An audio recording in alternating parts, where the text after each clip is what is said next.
If you need a flashlight to see at night, then you're gonna love how bats do it without one.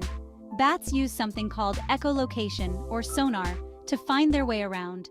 They send out high-pitched sounds that bounce off objects and return to their ears, giving them a map of their surroundings. It's like having a built-in GPS system. But it gets even cooler. Different bat species have different sonar frequencies, so they don't get their signals crossed. And some bats can even change their pitch to zoom in on tasty insects. It's nature's way of saying, hey technology, beat that. So next time you see a bat swooping around at night, remember, they've got the ultimate navigation system right between their ears. Talk about bat-tastic. Like and share for more awesome videos.